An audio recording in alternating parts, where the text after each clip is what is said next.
bienvenidos a esta segunda reunión del ciclo de letras de la Fundación para el Estudio del Pensamiento Argentino Iberoamericano, Exploraciones Literarias, que coordina nuestra amiga Berta Bilbao. Y en esta segunda reunión tenemos como invitada a Marisa Greco, una persona que participa activamente en nuestras actividades, y yo voy a dejar a Berta que conduzca la presentación y también el debate o las preguntas o el diálogo posterior. Como siempre hacemos, dividimos esta reunión en dos partes. En la primera parte, eh, Marisa nos va a exponer su tema, y en la segunda parte, luego de un corte con el mismo link, vamos a la parte de preguntas, comentarios, observaciones y respuestas o ampliaciones de la invitada. Ahora, antes de darle la palabra a Berta, como siempre hacemos en las reuniones de FEPA y de Fundarte, eh, conforme nos han solicitado eh, los miembros del Consejo de la Fundación, desde que comenzó la guerra de Ucrania, con una gran cantidad, lamentablemente, de muertos, vamos a pedir un minuto de silencio por los muertos.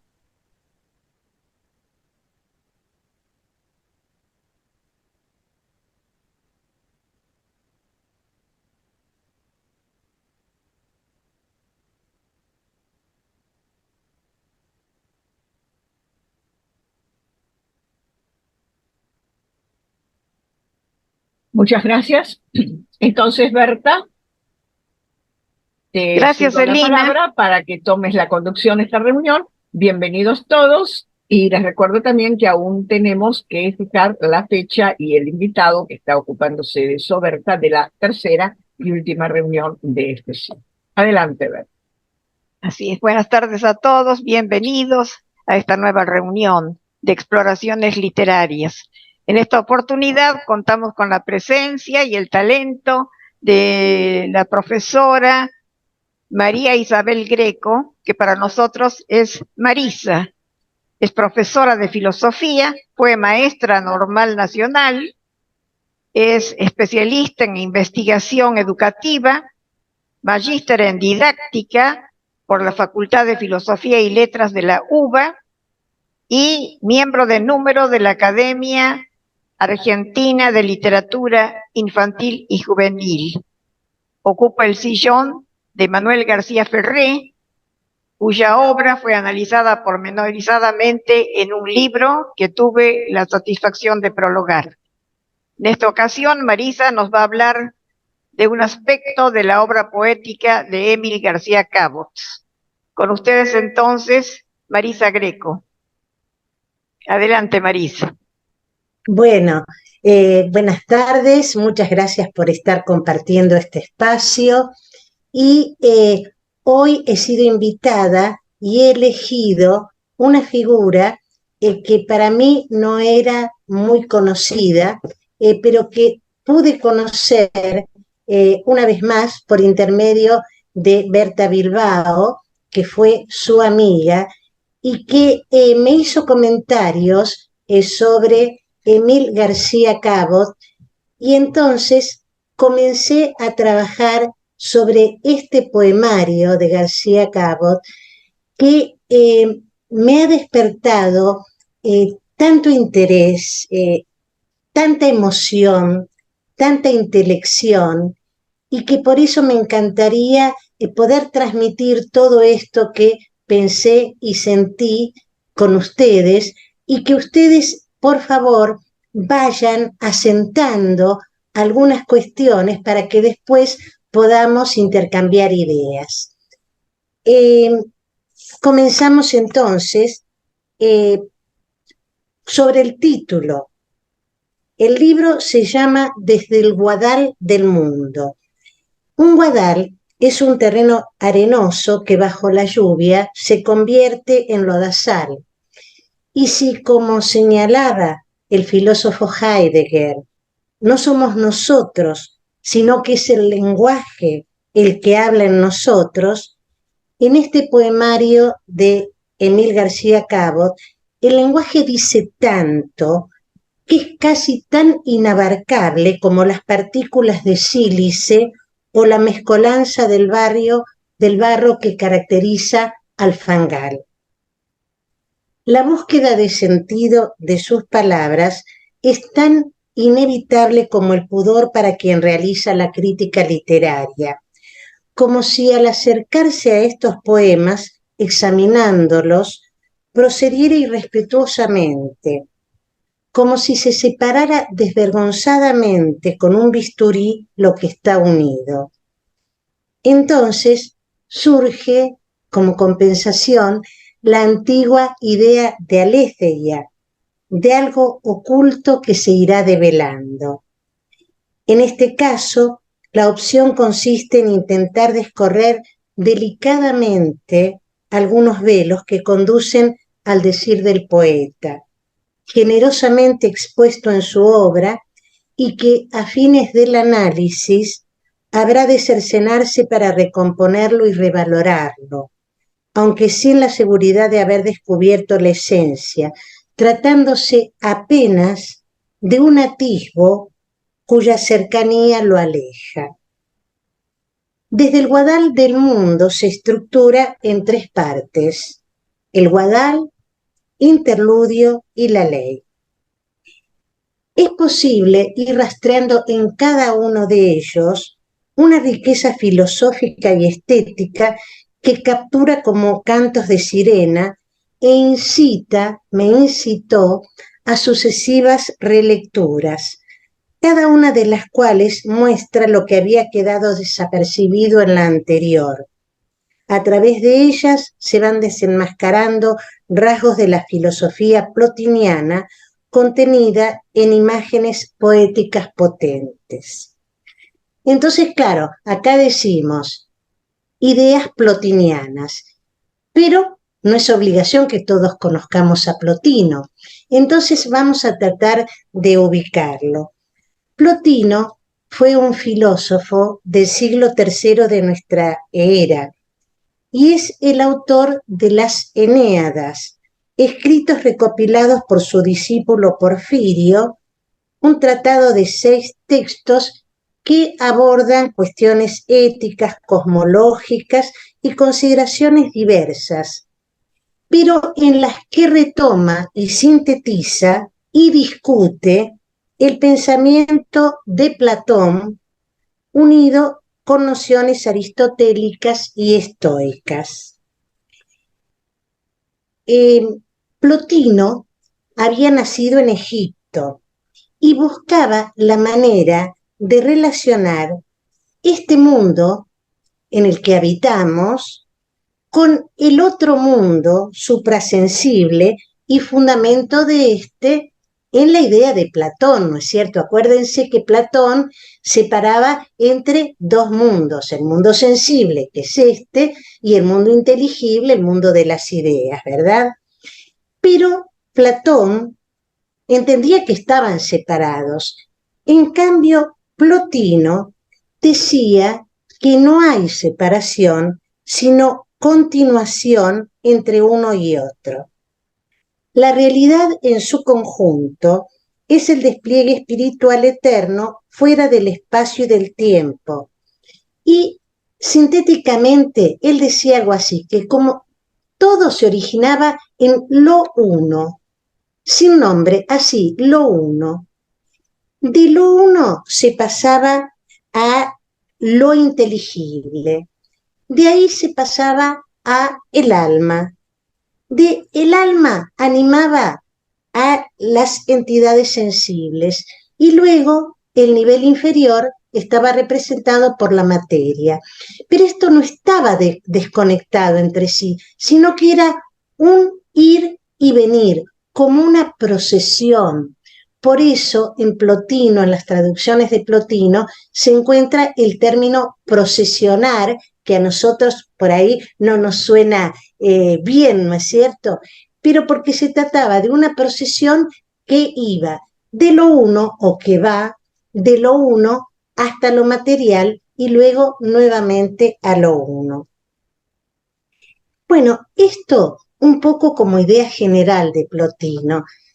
A mí, leyendo los poemas de Emil, me parece encontrar permanentemente estos repiques del pensamiento plotiniano.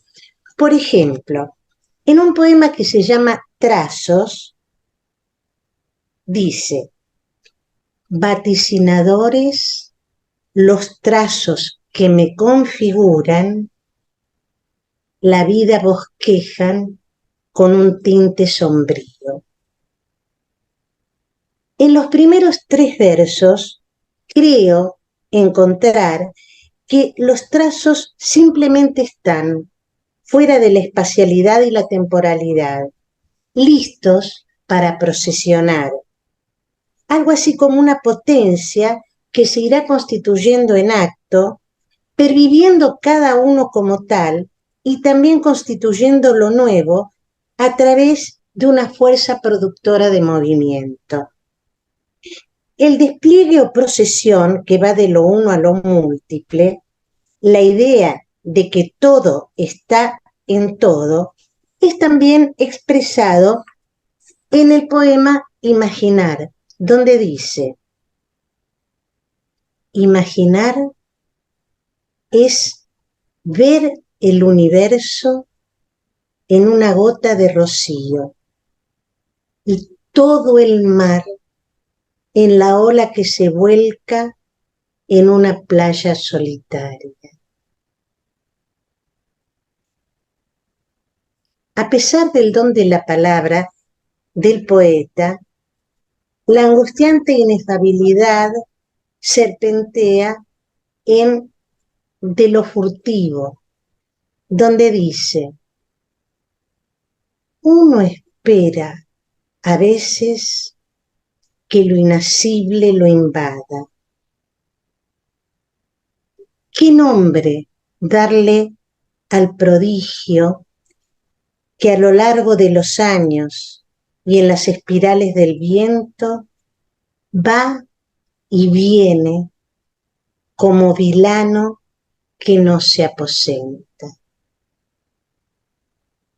Ustedes seguramente, como poetas, han experimentado esta vivencia. La realidad estructurada entre lo uno y lo múltiple es un perpetuo movimiento en el cual cada grado parece reproducir el siguiente, que a su vez se explaya y que regresa, que por un instante se intuye sin posibilidad de ponerle nombre ni predicación definitiva. Además, esta imagen del vilano que García Cabot usa en distintos poemas me parece muy, muy rica. ¿Ustedes saben qué es un vilano? Porque yo lo tuve que buscar. ¿Alguien tiene idea de lo que es un vilano?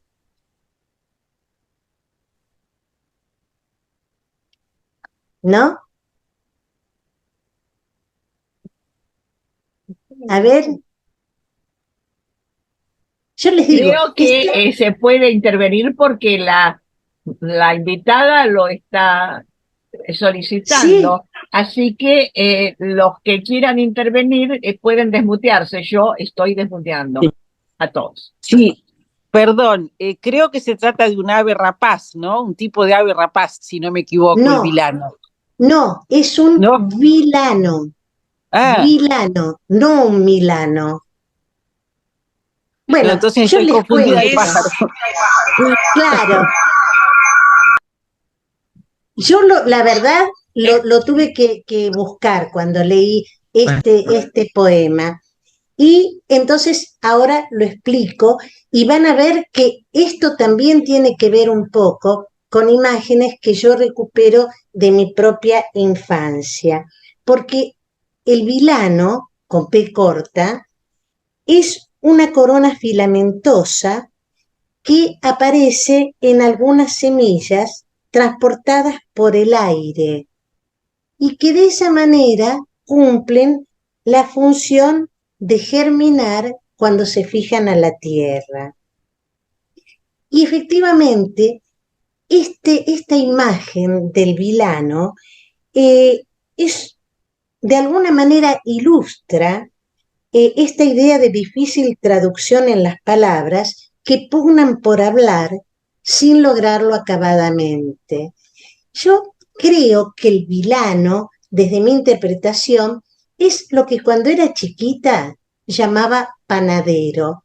No sé si alguno de ustedes ha tenido esa experiencia, ¿no es cierto? Porque efectivamente es una semillita toda peludita que va volando por los aires hasta que en algún momento se queda ahí y germina. La realidad, lo siente y lo enuncia Emil, se conjuga por efusión de tal principio en el que todo está incluido, como la vida y la muerte. Y entonces dice en un poema llamado Dubitaciones: nacer para la muerte y morir para la vida. Evidentemente, cuando la muerte existe, no existimos, pero cuando vivimos, también morimos, y todo es uno y lo mismo y lo otro, despliegue y contracción, mundo y hombre, todo junto y magníficamente expresado en otro poema que se llama Cristales rotos y que dice así: cada marea cumple un rito milenario. ¿Acaso el mismo rito de mi día y mi noche al abrir y cerrar los ojos, con el alma lanzada al espacio?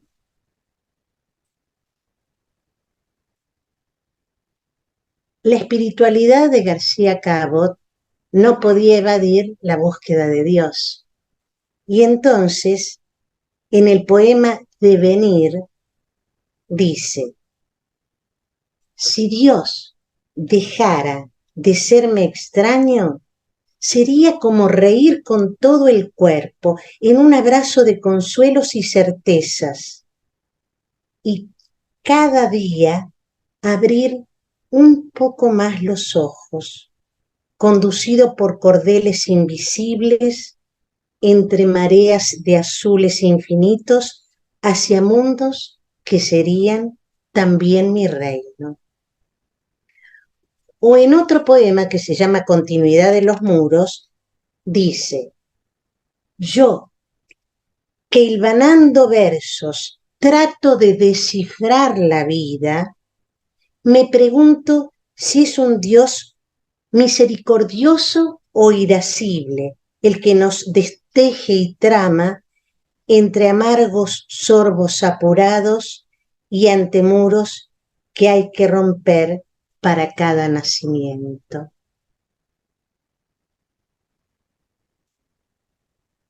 Con esto terminamos la primera parte y pasamos a la segunda parte, interludio. Obviamente, de la cantidad de poemas que hay en este poemario, 75 en total, hay que hacer una selección. Y la selección cada uno lo hace de acuerdo con sus propios gustos, sus propios intereses, sus propias creencias, ¿verdad? Entonces, para no alargarlo y en realidad también con un poco de picardía, para dejar en los oyentes la curiosidad y el interés para que lean por sí mismos los poemas de García Cabot, de esta parte tomo un poema que se llama Recapitulando y que dice así: estamos en el medio, estamos en el medio. Dice García Cabot: aunque sin la avidez de otros tiempos, vivo con la lengua afuera.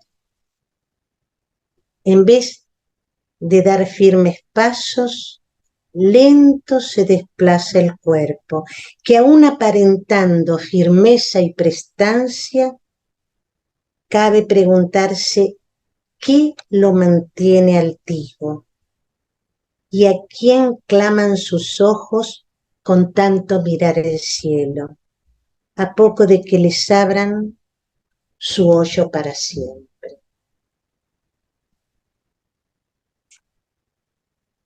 Y, hablando de siempre,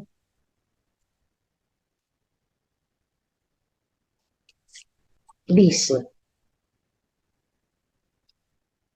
qué suerte saber que alguna vez fui querido y que aún sin saberlo no estuve tan solo porque los silencios, uno tras otro entre palabras que no se dijeron, siguen siendo el siempre de un amor secreto, al que hoy le toca andar por senderos en sombra y con brazos vacíos.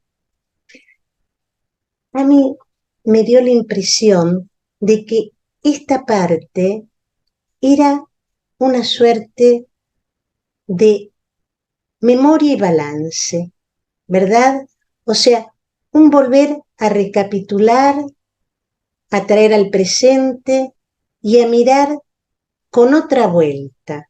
Pero eso lo podemos ver en función de lo que cada uno de ustedes vaya aportando. Y por fin, la última parte, la tercera parte del texto, se llama La Ley. Y a mí me parece muy interesante también pensar sobre esto. Yo me he quedado pensando mucho, ¿qué nos quiso decir con este epígrafe detrás del título La Ley? Dice, a algún lugar irás, alma andariega, a la plenitud de qué cielos o a los recovecos de qué mundos.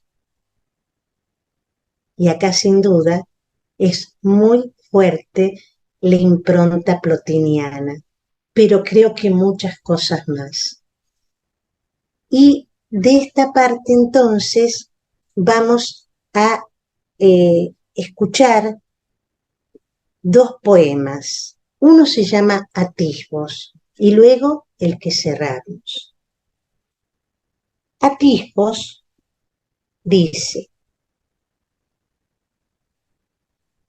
¿qué es el más allá si ni siquiera las estrellas se entremiran, pero seductoras y falaces abisman con vislumbres del ayer y del mañana? Desolados y arteros reptan los sueños por las frondosidades nocturnas. Solo el murmullo de la hojarasca seca le trae más voces que risas al silencio de la casa. Amurallada, entre sombras invernales, arrebolada pero decaecida, la aurora en su lentitud se resiste a prodigar aires nuevos. Y aunque agazapados, los desvalidos recuerdos que el alma esquivan, enmarañados deambulan entre desazones.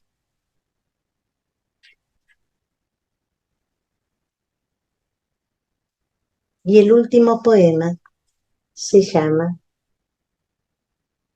Adiós. En un juego en el que aparece el adiós, pero también Dios. Quisiera morir de cara al sol una mañana de verano, llevándome añoranzas y amores, aunque sean solo recuerdos entre los más tristes pesares anidados en el alma. No ser más el ojo avisor que al acecho de vivencias anheloso las aguarda entre espasmos y silencios. Desechar los pasajeros devaneos que atenuados o en sordina empañaron mis días, sembrando dudas y sombras en lugar de abrazos y caricias. ¿Qué nuevos caminos saldrán a mi encuentro, alejando ansias y rencores, inolvidables gozos y alegrías e incontables sufrimientos? Sí, de cara al sol morir quisiera, y si no, esbozada en la boca una sonrisa. Ojalá que se haya cumplido ese deseo. Hasta aquí la selección de poemas que he hecho sobre esta obra que, reitero, para mí ha sido un hermoso descubrimiento gracias a Berta Bilbao y que me ha tenido mucho tiempo como si fuera una mariposa volando a su alrededor, porque tomaba un poema y quería volver y quería volver, y me ha dado grandísimo placer su lectura. Los poemas desde el Guadal del Mundo, entonces creo, me identifico, me proyecto, invitan al lector a conectarse con circunstancias personales, como me pasó a mí, a la meditación, como me sucedió, y al deleite, que abundó, tanto por la profundidad de sus disquisiciones filosóficas como por la belleza de los símbolos poéticos esgrimidos como vehículo. Incitan a volver sobre ellos una y otra vez, complaciéndose del ensamblaje entre conceptos y sentimientos, suscitando emociones compartidas, promoviendo evocaciones y endulzando la suave melancolía emanada de ellos. En fin, reconociéndolos como ofrenda del poeta para que se hagan sus propios poemas. Bueno, hasta aquí mi exposición sobre Emil García Cabot, y ahora espero ver qué podemos ir gestando de esta presentación y cuáles son las ideas, los sentimientos, las emociones que esto puede haber promovido en cada uno de ustedes. Muchas gracias. Primera pregunta para Marisa. Si piensas que cualquier lector tiene la suficiente competencia como para comprender los poemas de este libro de Emil García Cabot. Es decir, es obvio que quienes tienen conocimientos filosóficos se dan cuenta de que hay un sustrato o una influencia filosófica como base, especialmente Plotino, Platón, y algo, por supuesto, también del cristianismo, porque según mi punto de vista, el cristianismo tiene mucho de Plotino. Acá hay una teóloga que es Cecilia Lertora, así que no sé qué opinará, pero me parece que el cristianismo ha tomado mucho de Plotino, especialmente la idea de una realidad que supera la realidad sensible de la vida. Es por eso que los católicos, especialmente católicos apostólicos romanos, creemos en una posvida, o en una vida. Uno siempre dice, me voy, o el que muere se va a la casa del Padre, ¿no? Es frecuente decir eso.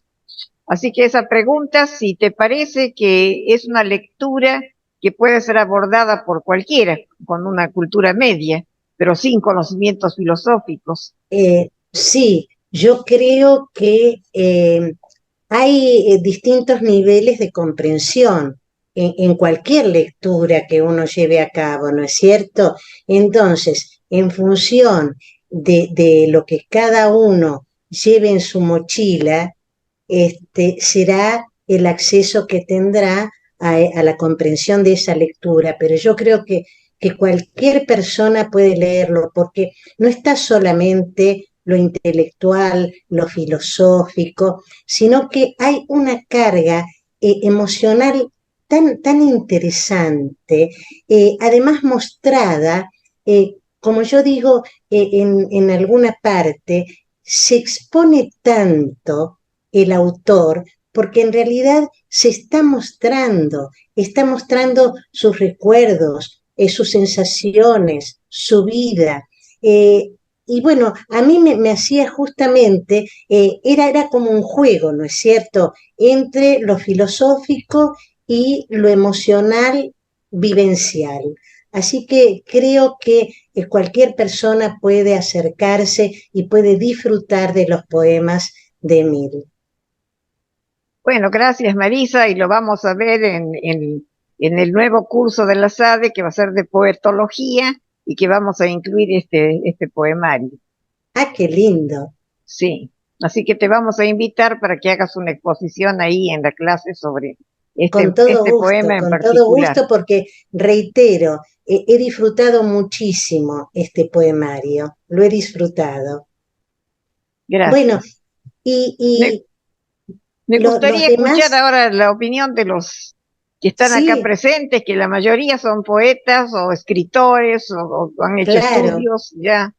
Y especialmente me gustaría saber la opinión de Celina, que es, además de ser de filosofía, es teóloga, así que Bueno, y me imagino sí, que nos puede ampliar todo lo de Plotino y lo de Platón, porque bueno, quien no ha estudiado filosofía, bueno, sabe que Platón es un filósofo, pero no entiende muy bien lo que significa mundo inteligible y lo demás, ¿no?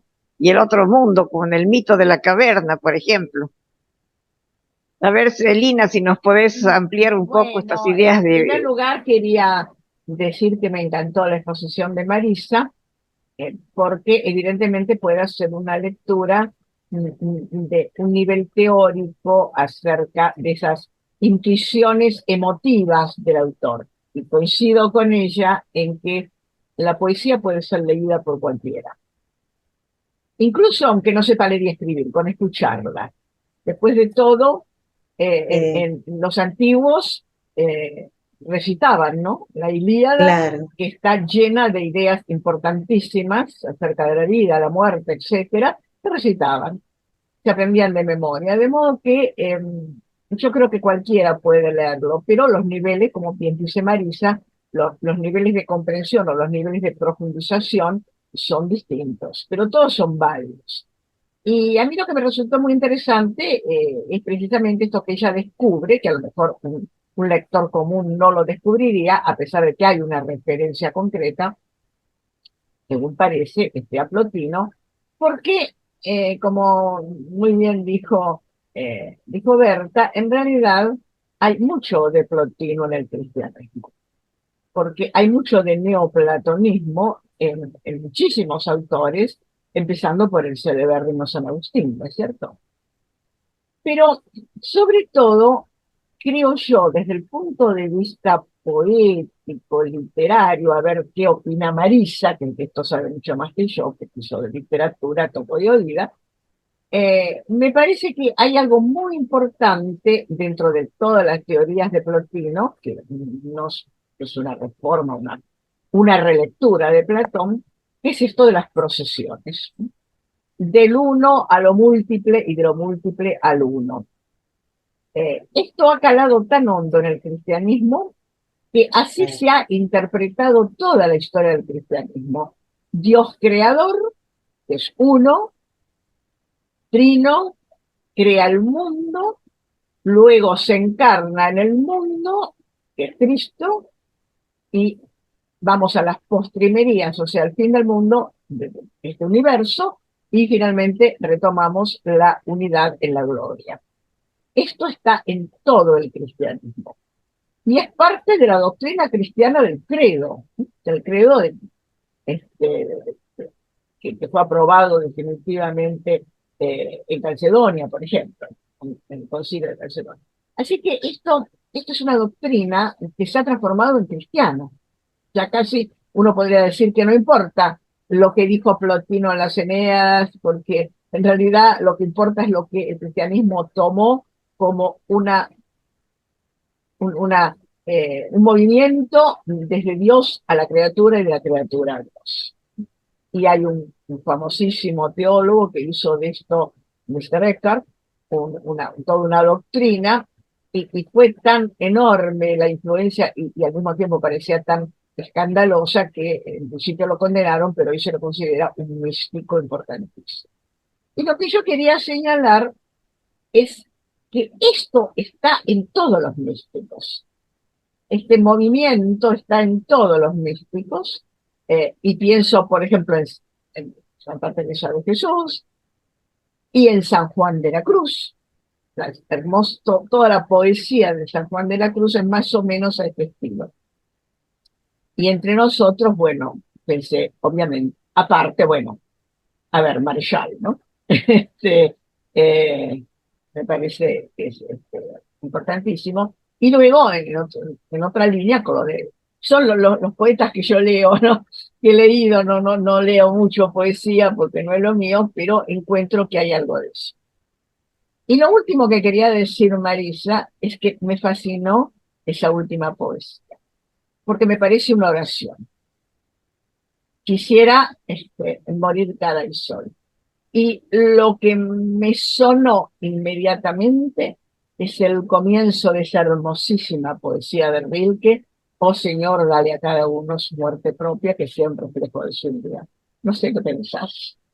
Coincido con todo lo que dijiste, pero quiero señalar que en el caso de Emil también se ve que ha profundizado en otras ideas religiosas. Hay algún poema que hace referencia al hinduismo, al budismo. O sea, era alguien que estaba en busca de la trascendencia, ¿no es cierto? Y la trascendencia se manifiesta de múltiples maneras, pero de este último poema, además el juego de palabras a Dios y a Dios está indicando así un regreso, un retorno, ¿no es cierto?, a la fuente, y este deseo de morir al sol, con la cara al sol. Bueno, a lo mejor uno alguna vez también lo pensó y por eso se termina identificándose, ¿no es cierto? Pero qué bella manera de decirlo. Quería leer Sí, un chat que ha llegado, que sí. dice, compartirlo con todos: buenas tardes, excelente análisis e interpretación de los poemas. En relación a la percepción de los poemas, destaco el último, ya que me evoca al tema filosófico y ético del buen morir. Parece que coincidimos. Por otro lado, la incertidumbre de morir y el deseo de morir sin sufrir, algo común a todos. En relación a lo espiritual, lo intangible, también me evocó a Revelación 21:4. Bueno, estos son los comentarios. No sé quién es, sí, alguien que no está identificado. Pero esto es lo que acaba de llegar, así que lo aporto y bueno, con, continuemos, Berta. Es de Anaí Andrea Herrera, la que creo que es la que hizo ese chat. ¿Podría hacerle una pregunta a Marisa? Sí, Eh, sí, yo estuve en el curso de poetología hecho en la SAD el año pasado, leí exhaustivamente este poemario de García Cabot y debo decir que me impactó también profundamente por su alto contenido espiritual y filosófico. Me pareció algo distinto realmente a lo que venía leyendo en materia poética. La pregunta para Marisa es si ella tuviera que clasificar, ¿no?, esta manía siempre de pretender ubicar en una determinada escuela o corriente literaria a los autores, ¿no? Pero bueno, si ella tuviera que clasificar, ubicarlo dentro de una corriente literaria a García Cabot, ¿dónde lo ubicaría? Esa es mi pregunta, porque yo me la hice y no logré para mí misma una respuesta cabal al respecto. Eh, Inclusive creo que se lo comenté en algún momento a Berta y ella me dijo la poesía del pensamiento. ¿verdad? Que es una corriente literaria en la Argentina muy difundida, a la que pertenecen Borges y otros autores, según mi conocer y saber. Bueno, me gustaría, si podés, Marisa, explayarte un poquito sobre este tema, para tener contextualizar, digamos, la obra poética de García Cabot. Lamento decepcionarte, pero soy absolutamente ignorante del tema. Solo puedo responderte al respecto con un solo sé que no sé nada, porque desconozco las distintas corrientes de las que vos hacés mención. A mí la impresión que me dio es que se trata de alguien que ha estudiado filosofía, que conoce bien no solamente la filosofía occidental, sino también el pensamiento de algunas corrientes orientales, pero desde el punto de vista literario, repito, soy ignorante, no puedo darte esa respuesta. Seguramente Berta, que es de letras, te puede acercar una respuesta. Bueno, muchas gracias, Marisa. Gracias, Marisa. Bueno, yo también te puedo decir que hay una hibridación de las corrientes poéticas. Generalmente los autores contemporáneos, cuando son muy buenos poetas, hacen una síntesis de todas las corrientes.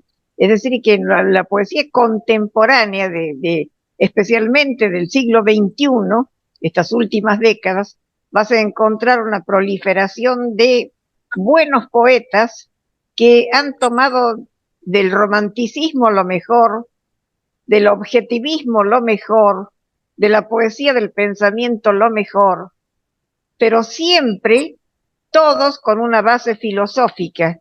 Es por eso que yo les digo a los poetas que no es cuestión de escribir bonito, porque bonito puede escribir cualquiera, pero tienen que escribir teniendo como base un pensamiento, como lo dicen los grandes filósofos que son estudiosos de la poesía.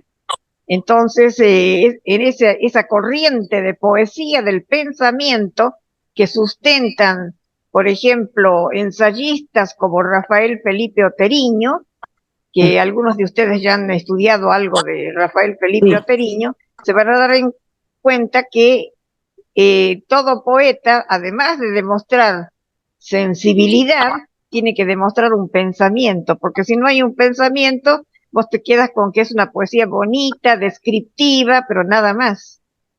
Es decir, que el poeta necesita saber y tener esa mochila cultural, como dice Marisa, bastante sólida, ¿no? Porque no es cuestión de sentarse y decir, bueno, escribo cualquier cosa y me considero poeta. Ser poeta en realidad es lo máximo a lo que puede aspirar un escritor, me parece a mí.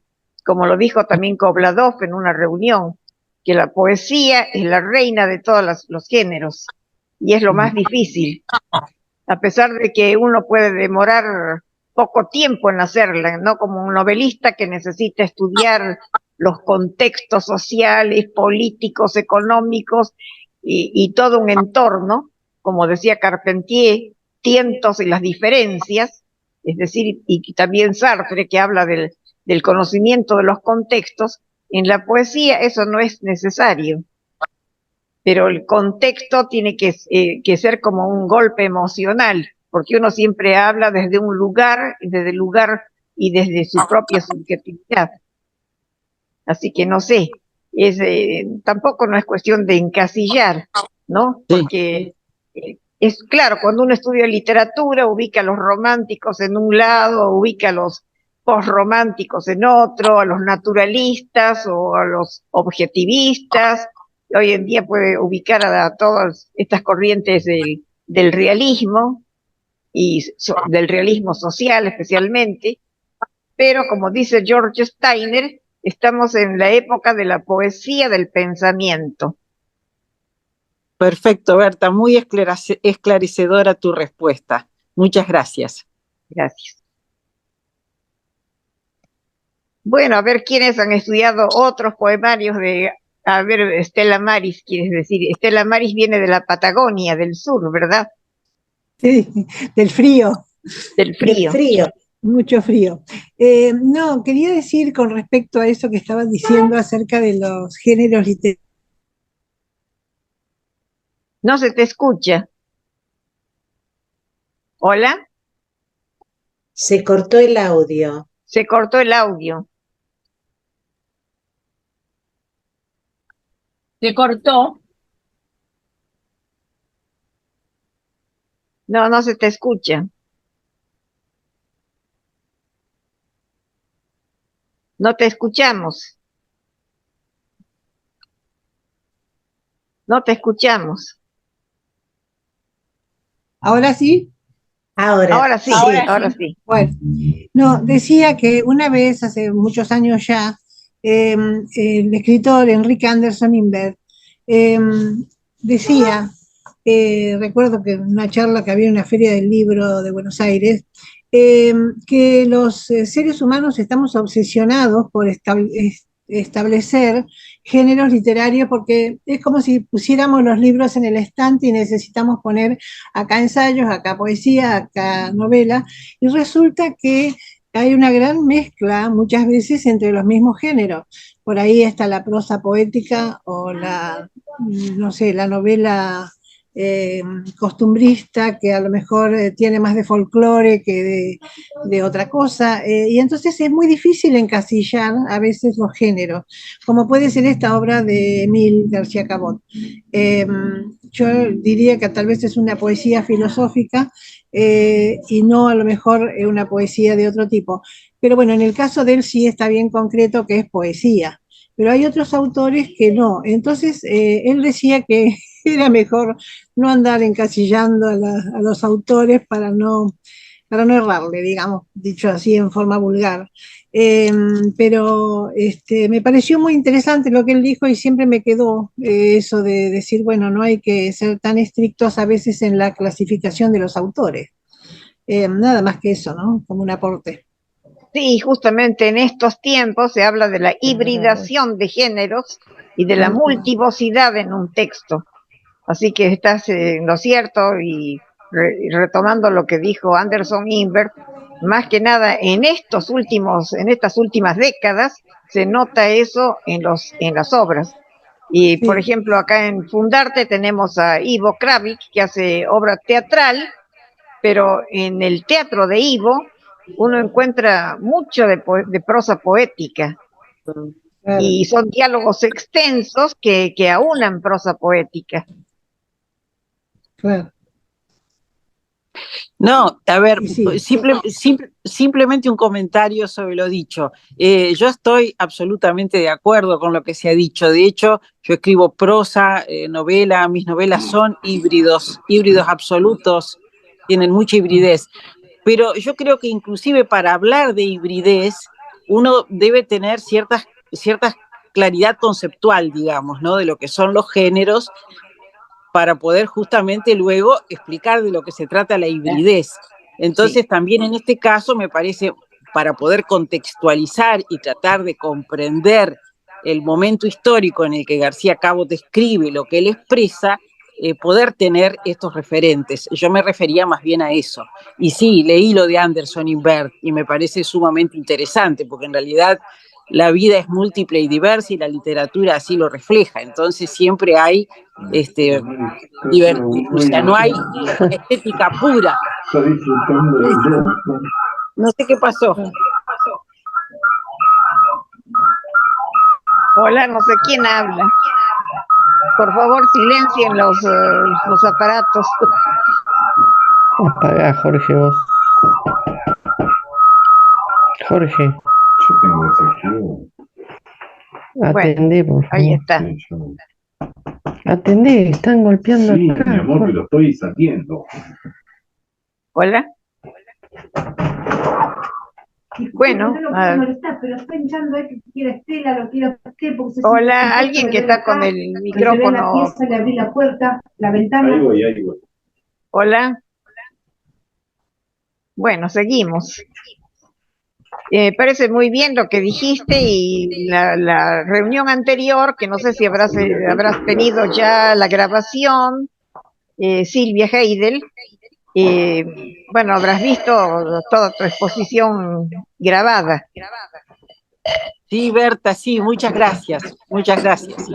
Y bueno, Sí, yo tu cuento ha sido agradezco que me la hayan enviado porque estaba en medio de tu exposición el sábado y acá internet se había vuelto loca y me tuve que retirar, no hubo manera de seguir enganchada y me quedó el deseo de escucharlo. Así que muchas gracias por haberlo mandado hoy, para después poder escucharlo y verlo con tranquilidad. Sí. Bueno, no sé quién quiere decir algo o quieren aportar algo, especialmente los que leyeron alguna poesía de Emil. Estela Maris, te damos la palabra. Hola, buenas noches. Hola. Bueno, me gustó mucho escuchar a Marisa, eh, porque García Cabot, a través de poetología del seminario que hice, tuve la posibilidad, a través de lo que nos brindó Berta, de leer dos de sus libros. eh, en el rigor del silencio y desde el Guadal del mundo. Y bueno, coincido con todo lo que han dicho, no quiero ser reiterativa y voy a hacer solamente esta mención. Como dijo una vez Berta, lo que escribe García Cabot es metáfora de la condición humana. Los versos del rigor del silencio son versos de reflexión en ese camino de vida, donde él dice que no se muere, que el escritor o el artista, el poeta no se muere, vive en la obra. Vive, ahí está esta cuestión de la trascendencia. Netamente es un escritor, creo yo, filosóficamente sustentado, también con un gran sustento en la trascendencia del cristianismo, porque bueno, Plotino dice de lo uno a lo uno, ¿no? Y García Cabo dice del solo al solo. Es como que hace un juego de palabras. Y dice desde el barro, es decir, desde el inicio de la vida, en este devenir hacia el alma y después el regreso, para los que nosotros consideramos que la ley del hombre, la ley del universo es volver. A mí me llegó muchísimo, me gustó muchísimo. No solo la cuestión estrictamente lingüística que él usa, y eso de los vilanos, no manejo bien la parte de la técnica. Vilanos era esa, sí, como bien lo explicó Marisa, los vilanos barbados con que venían los europeos españoles, semejando a esos panaderos o esas flores de cardo del campo. Eso me gustó mucho también, me gustó mucho. Bueno, yo te agradezco, Marisa, y por supuesto mi agradecimiento siempre a nuestra maestra, que es Berta, que nos ha hecho, a mí personalmente, que estoy en los inicios, ¿no? Porque 10 años no es nada, como dice el tango. El tango dice 20 años no es nada. Yo digo 10 años no es nada para este mundo que me fascina, que es el mundo de la poesía y la posibilidad de conocer a Emil. Y otra cosa que dijo Marisa, que Emil también nos muestra su humanidad, la parte, porque en el presente está el pasado. Y hay un poema que a mí me encantó, porque yo trabajé mucho en Adrogué, él era de Adrogué, conozco los barrios, y yo leyendo a Emil me lo veía en cada poema que yo leía, lo imaginaba, porque soy como que leo e imagino. Y hay uno Desde el rigor del silencio que a mí me encantó, no sé si tengo tiempo, que dice, el que soy. Ayer domingo fue día de plaza, pero esta ya no es más mi plaza, sin ella el barrio. ¿Es el amor entonces como la hoja de un árbol? Dios hoy te tiende caeré que de pronto apaga, y en el vacío de luces todas sus sombras sobre luz blanca. Ayer domingo no hubo encuentro, tampoco miradas. ¿Soy yo otro sin ella en el banco de la plaza? ¿Celaré poemas sin el fuego de sus ojos? ¿Quién seré mañana? Me encantó. Y él usa mucho el cincel, cincelar, tallar. Bueno, para hablar de García Cabo hay tanto. Bueno, podemos seguir. Muchas gracias. Gracias, Estela Maris. Bueno, ¿alguna otra pregunta o otros aportes o algo que quieran decir?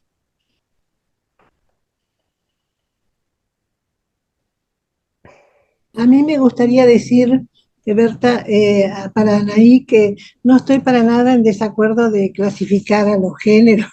Simplemente quise dar ese aporte de Anderson Nimble porque me hicieron acordar al hablar de ello. Pero no, es comprensible querer ordenar las cosas, ¿no? De acuerdo a cómo uno quiere estructurarlo. Simplemente eso, no estoy para nada en desacuerdo con la necesidad que tenía ella de desclasificar las poesías de García Cabo. Eso nada más. Sí. Bueno, me gustaría saber a quiénes son los que escriben poesía y qué les pareció esta responsabilidad de escribir poesía. Es un trabajo permanente y de lectura. Ahora me está dando trabajo que no me da trabajo porque es maravilloso, Oteriño. Sí, Eh, realmente Otariño es uno de los, como ensayista de poesía, yo no he sí, sí. encontrado en nuestro país, no he encontrado ensayos que superen a Es Rafael Felipe profundo, Otariño. pero claro. Sí, Profundo, claro, sí. sencillo. Yo estoy aprendiendo mucho. Yo creo que el que escribe, no sé yo, que nunca me había pensado que iba a escribir poesía, y hay que leer, hay que buscar, hay que prepararse. ¿Mm? Y Oteriño me está gustando mucho.